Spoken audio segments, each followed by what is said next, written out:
O pecado nunca é tirado completamente de um crente? Diz em 1 João, capítulo 3, versículo 9, todo aquele que é nascido de Deus não comete pecado. Como é que podemos explicar isto?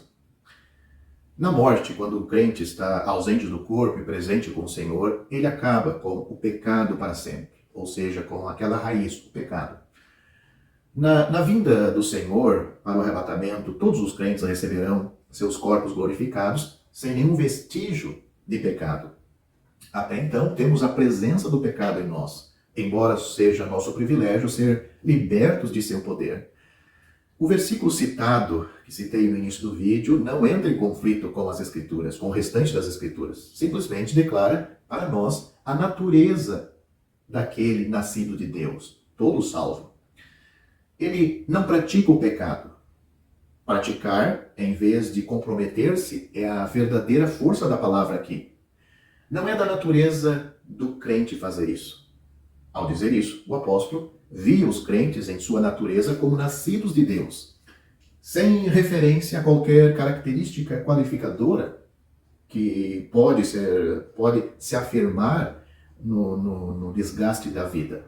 Por exemplo, um homem pode caminhar à beira-mar de alguma vila de pescadores com um amigo e, apontando para uma grande rede com inúmeros flutuadores de cortiça preso, ele diz: que grande vantagem tem, ou que grande vantagem para o pescador é uma substância como a cortiça, pois não pode afundar. De fato, disse seu amigo. Pois, pode, de fato pode, pois apenas uma hora atrás eu observei os homens recuperando essa mesma rede do fundo do mar. Os pesos presos ao lado de baixo era muito pesado e, vencendo a flutuabilidade da cortiça, arrastou tudo para baixo. Quem estava certo? Ambos foram ambos estavam certos, permitindo seus respectivos pontos de vista. Ambos eles foram, pela visão deles, eles estavam certos. O primeiro pensava nas qualidades abstratas da cortiça. O segundo, numa coisa curiosa e anormal que acontecia na prática. O apóstolo João descreve do ponto de vista abstrato que o pecado em um cristão certamente não é uma coisa normal, mas uma coisa muito anormal. O crente não vive na prática do pecado, mas ele pode pecar. Note o que o mesmo apóstolo João diz na sua primeira epístola, no capítulo 2.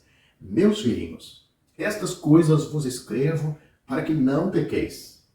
E se alguém pecar, temos um advogado para com o Pai, Jesus Cristo, o justo.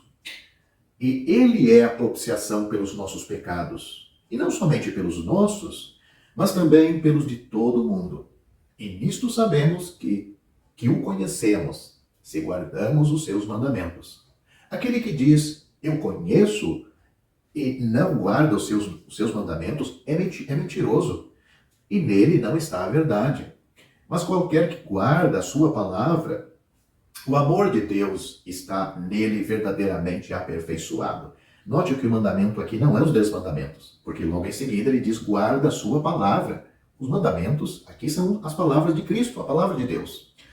Seguindo, o amor dele está nele verdadeiramente aperfeiçoado. Nisto conhecemos que estamos nele. Quem diz que está nele também deve andar como ele andou. Portanto, essas palavras do apóstolo João estão na sua primeira epístola, capítulo 2, do versículo 1 ao 6.